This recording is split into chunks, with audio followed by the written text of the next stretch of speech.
এই মুহূর্তে দাঁড়িয়ে আগামী 3টে ম্যাচ কেকেআরের জন্য খুব ইম্পর্টেন্ট। এবার তোমরা অনেকেও বলবে কি বলছো, কেকেআরের তো আর একটা ম্যাচ পড়ে আছে। হ্যাঁ, একটা ম্যাচ পড়ে আছে, যে ম্যাচটা কেকেআর খেলবে আগামীকাল দিল্লির বিরুদ্ধে। সেই ম্যাচটা নিয়ে আমি পরে কথা বলছি, তবে আর যে দুটো ম্যাচ নিয়ে কথা বলছি তার মধ্যে একটা ম্যাচ আজকে আছে, যেটা হলো পাঞ্জাব খেলবে লখনৌয়ের বিরুদ্ধে। এই ম্যাচটাও কিন্তু কেকেআরের জন্য খুব ইম্পর্টেন্ট, কারণ আজকের ম্যাচটা লখনৌকে জিততেই হবে, মানে পাঞ্জাবকে হারাতেই হবে।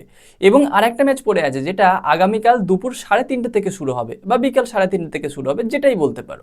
সেই ম্যাচটা আরও আরও আরও বেশি ইম্পর্টেন্ট। যে ম্যাচটা পড়ে আছে রাজস্থানের সঙ্গে মুম্বাইয়ের, যে ম্যাচটাও রাজস্থানকে যেন তেন প্রকারে হারতে হবে, মানে মুম্বাইকে জিততে হবে। আজকের ম্যাচটা যদিও পাঞ্জাব জিতে যায়, তাহলে নেট রান রেটের একটা ব্যাপার আসছে। তো এই নেট রান রেট বা এত কিছু ঝামেলায় যদি আমরা কেউ না যেতে চাই, তাহলে এই দুটো ম্যাচের যা ইকুয়েশন, মানে কেকেআর নিজে যে ম্যাচটা খেলবে সেইটা বাদে সেই ম্যাচটা তো জিততেই হবে কেকেআরকে। সেই বিষয়টা নিয়ে পরে আলোচনা করছি, আসছি সেই বিষয়টা নিয়ে। তবে তার আগে এই যে দুটো ম্যাচ বললাম, যে ম্যাচে মুম্বাইকে জিততে হবে এবং আজকে পাঞ্জাবকে হারতে হবে বা লখনৌকে জিততে হবে, এই রকম পরিস্থিতি এসে দাঁড়িয়েছে এই মুহূর্তে।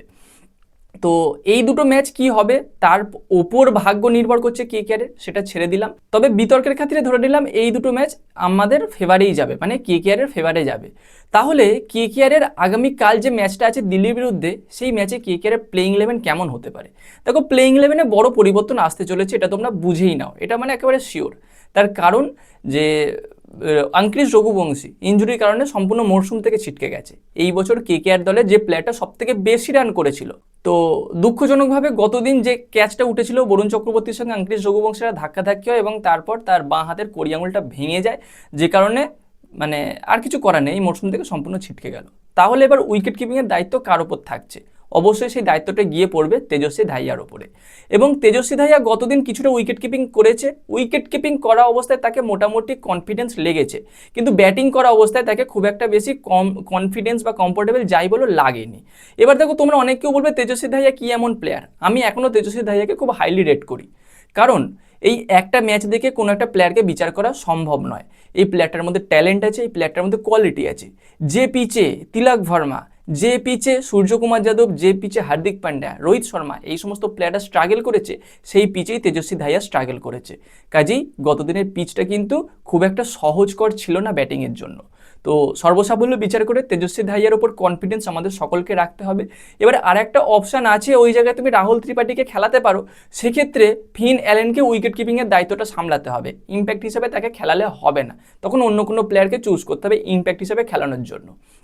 তো মনে হয় না এইরকম একটা সিদ্ধান্তে আসবে কেকেআর ম্যানেজমেন্ট বা কেকেআর কোচ। এই মুহূর্তে যে একটা উইনিং মুভমেন্টে রয়েছে দল, সেই উইনিং মুভমেন্টেই ধরে রাখতে চেষ্টা করবে। সেই জন্য তেজস্বী ধাইয়াই হয়তো উইকেট কিপিংয়ের জন্য বেস্ট অপশান হতে চলেছে। এই একটা পরিবর্তন, বিশাল বড় পরিবর্তন বলা যেতে পারে, কারণ যে প্লেয়ারটা কেকেআরের হয়ে এই বছর সব থেকে বেশি রান করেছে, সেই প্লেয়ারটা ছিটকে যাওয়া কিন্তু দলের জন্য খুব একটা ভালো সাইন নয়। তো এবার আর একটা বিষয় নিয়ে কথা বলবো, যেটা হলো মাথিসো পাথিরানা। দেখুন, মাথিসো পাথিরানাকে নিয়ে এখনও কোনো সঠিক শিওর আপডেট আসেনি। এবার গতদিন যে প্লেইং ইলেভেনটা ছিল, মানে রোবমান পাওয়েলকে নিয়ে, রোবমান পাওয়েলকে কিন্তু এই মুহূর্তে বাদ দেওয়া যাবে না, কারণ গতদিন রান করেছে। যে ওই রানটা করেছে বলেই কিন্তু কেকেআর খুব সহজে রানটা চেস করতে পেরেছে, না হলে কিন্তু মাঝখানে মোটামুটি স্ট্রাগলের জায়গায় চলে গেছিলো কেকেআর দল, মানে টপ অর্ডার ভালো রকম কোল্যাপস করে গেছিলো। তো মাথিসো পাথিরানা যদি ফিটও হয়ে যায়, হয়তো এই ম্যাচে তাকে খেলানো হবে না। বোলিং অ্যাটাকটা গতদিনের মতোই থাকবে, ওই কার্তিক ত্যাগী, সৌরভ দুবে এবং সেই সঙ্গে আর একজন মানে পেস বোলার হিসাবে ক্যামেরন গ্রিনকে আমরা দেখতে পাবো। 3জন স্পিন বোলার, তার মধ্যে একজন অবশ্যই থাকবে সুনীল নারিন, একজন বরুণ চক্রবর্তী এবং আর একজন থাকছে অনুকূল রয়। এইভাবেই টিমটাকে হয়তো সিলেক্ট করা হবে, মানে প্লেইং ইলেভেনটা এইভাবেই সিলেক্ট করা হবে। এবার বাকিটা নির্ভর করবে এই মুম্বাইয়ের ওপর এবং লখনৌয়ের ওপর। মানে যদি পাঞ্জাব কোনো রকমভাবে জিতেও যায়, যে কোনো রকমভাবে মেনে নিলাম জিতে গেল, তবুও মানে কোনোভাবেই রাজস্থানকে জিততে দেওয়া যাবে না। যদি রাজস্থান জিতে যায়, তাহলে প্লে অফসের আশা ছেড়ে দাও, রাজস্থান সরাসরি কোয়ালিফাই করে যাবে। তো এখন ভাগ্য দেখা যাক কি হয়। প্রথমে আজকের খেলাটা দেখি সন্ধ্যে 7:30 থেকে কি হয়। অবশ্যই আমরা সবাই সাপোর্ট করবো লখনৌকে, মানে যারা কেকেআর ফ্যান আছি, এবং তারপর আগামীকাল যে ফার্স্ট খেলাটা আছে 3:30 থেকে, সেখানে আমরা সাপোর্ট করবো মুম্বাইকে। তো সবটাই নির্ভর করবে ভাগ্যের ওপরে, আগেও বলেছি এখনও বলছি। তারপর এই সকল প্লেইং ইলেভেন, সকল অ্যানালিসিস সব কিছু মানে কাজ দেবে। তো আপাতত এইটুকু আপডেট, এইটুকু খবর তোমাদের সঙ্গে শেয়ার করলাম। এর পরবর্তীতে আরও এরকম খবর আপডেট আসবে, সেই সমস্ত আপডেটগুলো তোমরা পেতে চাইলে আমাদের চ্যানেলটাকে সাবস্ক্রাইব করে দিও, তার পাশে বেল আইকনটাকে অন করে দিও। তো গাইস, এই ভিডিওতে এই পর্যন্তই, দেখা হচ্ছে পরবর্তী ভিডিওতে। Bye bye.